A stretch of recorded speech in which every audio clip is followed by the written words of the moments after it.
Это мой Джайнамаз. Это Джайнамаз Pro Max. Ассаламу алейкум ва рахматуллахи ва баракатух.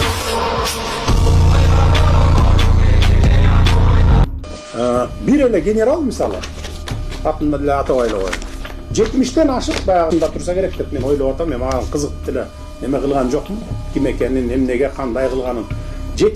Ушуга окшогон миңдеген тагдырлары талкаланган жүздөгөн адамдар, кайгырган үй бүлөлөр силерди кечиреби?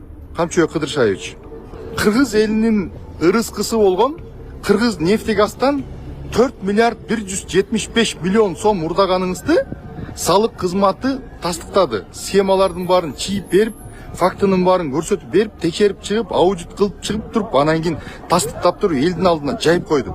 Бул билинген, сиз кылган жорукчулуктардын баардыгын билингени, билинбегени канча? Айт намазына барып, ошол жерде отуруп, такыяны кийип, сакалды коюп, эми сакал өстүрүш үчүн эч кандай менеттин деле кереги жок, билесиңер. Сакалыңды кырбай койсоң эле сакалың өсүп калат.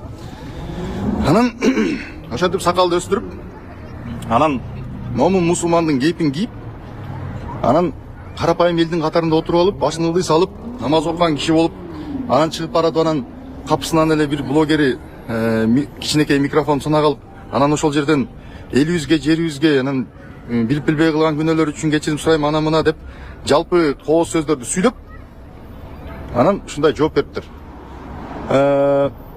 Кыстырма, дагы бир кыстырма. Ничүн мен Алапа аянтына келип атам? Мына бул жакта Чыңгыз Айтматов турат, арт жакта Манас атабыз турат.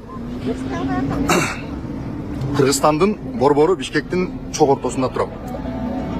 Бул жака келгендин себеби мага дайыма жазышат да. Бу сен Айтикеевтер силер ушу алыста жатып алып эле кыйын болосуңар, тиги бу деп калышат. Анан сен Америкадан Кыргызстанга келиш үчүн бийликке жагынып жасап атасыңбы деген сыяктуу көп сөздөрдү, комментарийлерди окуп калам. Мен ошолорго жооп беретинде, болгондо дагы Бишкектин Алатоо аянтындамын, түз эфирге чыгып атам деп мен ушул жерге келип жооп берип атам. Анан жанагы миңдеп жүздөп жазган Ташиевдин хейтерлери бар. Эми ошончо миллион болгондон кийин арасынан бир 1000 чакты, 2000 чакты, 3000, даже 10 000 чакты хейтерлер чыгат. Это нормально. Нормально. Анткени киши тартипти коргомуш болуп, коррупцияга күрөшмүш болуп, тияк биякта тартип орнотмуш болуп туруп, бир бөлүгүн чөнтөгүнө кытып, адамдардын тагдырын талкалап, анын баарын элге көрсөтпөй, өзү болсо коррупцияга каршы күрөшүп аткан киши болуп туруп, анан ошентип элге жагып алган. Бул жагы тамаша эми. Бул жагы мындай тамаша дегенде мен казактын эме маанисинде айтып атам да. То есть бул укмуш эми, керемет бул жагычы. Эми бүгүн айтып атат, ал киши айтып атат. Мен дейт, мени жала жаап дейт, каралаган адамдарды Орозо Айттын урматына кечирдим дейт. Ташиев Камчыбек Кыдыршаевич, сиз бизди кечиргидей сиз кимсиз? Сиз касамкорсуз, сиз уурусуз, сиз мамлекетти тоноп, бүлгүнгө учуратып, аз жерден стабилдүүлүккө тоо келтирип кое жаздап, айыбыңызды билинип, аныңыз билингенден сыртка качып чыгып, анан кийин ал жакта чыдабай кайра качып келип, могу жерде корголоп, анан эки жакта ары бери жүгүрүп, саясий манипуляцияларды жасап, этегинде ошонун бардыгын динге шылтап, анан кийин хейтерлериңиз аркылуу Орозо айында, улуу Орозо айында унчукпайт, дебейт, айтпайт дегизип, комментарийлерди жаздырып, бир байкуштун кейпин кийип, ошол жерден дагы саясий упай топтоп аткан бир адамсыз. Сизчи? Анан сиз айтыпсыз, кечирдим мен тиги бу депчи. Биринчиден, сизди ГКНБнын застенкасында каза болгон Марат Казакбаевдин арбагы кечиреби? Алардын үй бүлөсү кечиреби? Сизди сиздер жанагы баса калып туруп, мүлкүн тартып алган, куру кол калтырып, жылаңач калтырып, этегинде инфарктка жеткирип, өлүм тапкан Журат Абдуллаевдин арбагы кечиреби силерди? Силерди жанагы банкир СМБда камалып, анан өзүнүн астына алган банкир, ошонун арбагы кечиреби силерди? Силерди тагдырын талкалап, барып сабап, көрбөгөн кордукту көрсөтүп, азап тозоктун баарын көрсөтүп, көз жашын көлдөткөн Имамидин Ташевдин апасы кечиреби силерди? Ушуга окшогон миңдеген тагдырлары талкаланган жүздөгөн адамдар, кайгырган үй бүлөлөр силерди кечиреби? Камчыбек Кыдыршаевич. Жанагы канчалаган ишкерлер, ошол Журат Абдуллаевдин үй бүлөсү, дети Габайнын ээсин айтып атам. Шаршенбек Абдыкайрымов канчалаган бизнес империянын баарын түптөп туруп, сонун кылып туруп, экономикабызга салым кошуп аткан Шаршембек Абдыкеримовдор. Жана дагы ушуга окшогон жүздөгөн ак мээнети менен тапкан нанын тарттыра берген, өздөрү талаада калган, арып, азып, бозуп, качып жүргөн, алды өлүм таап, аркасы решеткада отурган, ортодо үй бүлөсү, бала чакасы, көрбөгөн кордукту көрүп аткан, көптөгөн кордук көргөн адамдар сизди кечиреби? Мына ошол жерде, маселе ошол жерде. Ошол эле учурда кыргыз элинин ырыскысы болгон Кыргыз нефтегаздан 4 миллиард 175 миллион сом урдаганыңызды салык кызматы тастыктады. Схемалардын баарын чийип берип, фактынын баарын көрсөтүп берип, текшерип чыгып, аудит кылып чыгып туруп, анан кийин тастыктап туруп элдин алдына жайып койду. Бул билинген, сиз кылган жорукчулуктардын баардыгын билингени, билинбегени канча? Жана бир туугандарыңызды, жээндериңиздин, балаңыздын көпкөнү, элге кылган мамилеси, жана ийниңиздин отуруп алып туруп, оозун чоюп, ар кайсысын сүйлөгөнү, миллиондогон акчаларды барып туруп казинолорго уттурганы, ошого окшогон нерселердин баардыгын кылып туруп, анан кийин сиз бизге кечирим бере турган адамсызбы? Сиз кайсы бетиңиз менен кечирим бересиз? Сиз кечирим сурасаңыз болот, бирок кечирим сураган менен кечирилбейт ал нерсе. Шариятта, мен динден жакшы кабарым бар жигитмин. Шариятта элдин ырыскысын уурдап тоногонду, адамдардын тагдырын талкалагандарды каракчы деп коет. Эгер ошол каракчылар кокустан өлүп калса, аларга жаназа буйрубайт дейт. Хадис бар ошондой. Алардын күнөөсү кечирилбейт дейт. Качан ошол тагдыры талкаланган адамдардан кечирим сурап, ошолордун акысын кайтарып бербесе, ал кечирилбейт. Алла Таала айткан, 1000 балга канча күнөөңөрдү кечирсем дагы, бирөөнүн адал мээнет менен тапкан акысын тартып алсаңар, анан кийин ошол силерге кек сактаса, ал адам кечирменчи мен силерди кечирбейм дейт. Ушунун баардыгын билесиңер, урматтуу туугандар. Анан кийин туруп жинге жамынасыңар. Анан айтасыңар ушундай улуу айда орозодо жаман сөз сүйлөө тиги бу деп. Ошондой адамдаргачы. Каракчылар үчүн эмес ал хадистер. Боорукерлик, ырайымдуулук деген нерсе ал каракчылар үчүн эмес. Мамлекетти тоногондор үчүн эмес. Ал анча-мынча майда чүйдө билинер билинбес кемчилик кетирген адамдарга айтылган. Кемчилик кетирген ошонусун тоо деген момун мусулмандарга айтылган. Урматтуу туугандар, мен ушул жерден биздин урматтуу президентибиз Садыр Нуркожоевич Жапаровго кайрылат элем. Урматтуу президент мырза, сиз дагы да болсо буга чейин канча айкөлдүк кылдыңыз, канча жумшактык кылдыңыз, боорукерлик кылдыңыз. Сиз адамгерчилигиңиз бийик, жүрөгүңүз таза, кемеңгер, кеңпейил адамсыз, айкөл адамсыз. Бирок ошол айкөлдүгүңүз айланып келип туруп, ушундай монстрлардын чыгышын алып келди. Анан кийин бүгүнкү күндө булар келип туруп, азыр динди жамынып бүгүн айтнамаста бир нерсенин башын кылтыйтып койду. Эртең Курман айт келет, Курман айтта дагы бир нерсенин башын кылтыйтат. Эртең болсо Норуз келет, Норузда дагы бир нерсенин башын кылтыйтат. Ушинтип барган сайын элдин арасындагы немесин элди манипуляция менен алдап, анан кийин ар кандай саясий ходдорду жасай берет.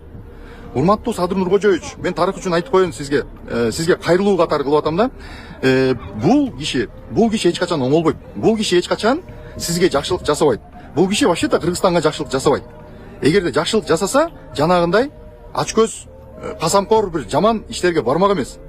Бир адам ошондой нерсени кылгандан кийин ал канчалаган адамдар кусуп берип атышат, канчалаган адамдар мыйзам алдында жооп берип атышат. Бул киши дагы мыйзам алдында жооп бериш керек.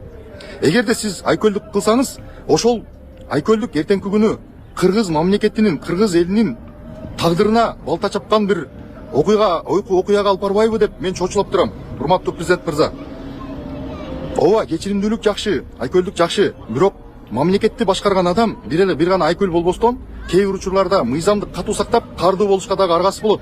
Сиз ушуну унутпаңыз. Сиз жалпы 7 миллион элдин башчысысыз. Ошону эске алып, ошол элдин мамлекеттин тагдырына жоопкер адам катары чечкиндүү чечимдерди кабыл алыңыз. Сизден өтүнүч. Урматтуу туугандар, урматтуу кыргыздар, урматтуу түшүнгөндөр, бул адам канчалаган адамдардын тагдырын талкалады. Канчалаган адамдардын бактысына балта чапты. Мен дагы Канчыбек Ташиевдин укканда иттин кулагы чыдабай турган жоруктарын билем. Бирок ал нерселерди айтканга менин адамдык, абийирим, жигиттик намысым жол бербейт. Ошон үчүн ал нерселерди мен Кудайга койдум. Ал эми жеке адамдар менен болгон маселеси. Бирок бүгүнкү күндө мыйзам алдында кетирген кемчиликтер үчүн, кылган каталар үчүн, кылмыштар үчүн бул киши жооп бериш керек. Бул киши мыйзам алдында жооп бериш керек. Аз жерден төңкөрүш кылып кое жастап, мамлекетти бүлгүнгө учуратып сала жаздады.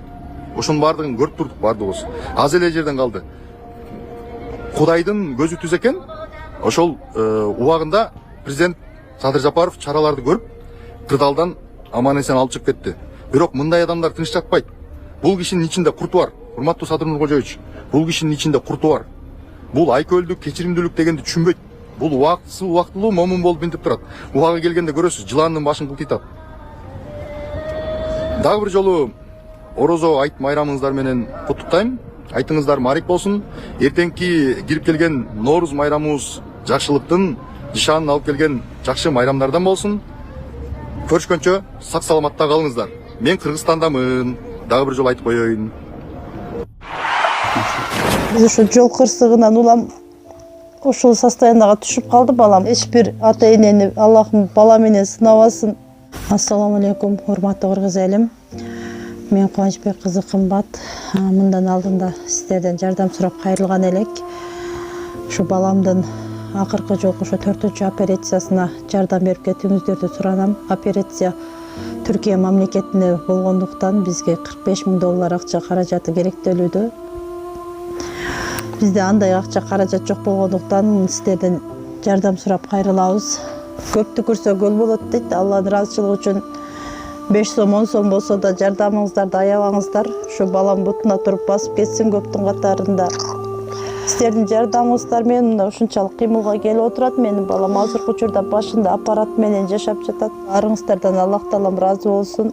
Ушу баламдын басып кетүүсүнө себепкер болуңуздар. Аллах таалам ыраазы болсун. Туткан орозоңуздар кабыл болсун. Аллах тааламды сыноосу экен, баарына шүгүр кылабыз.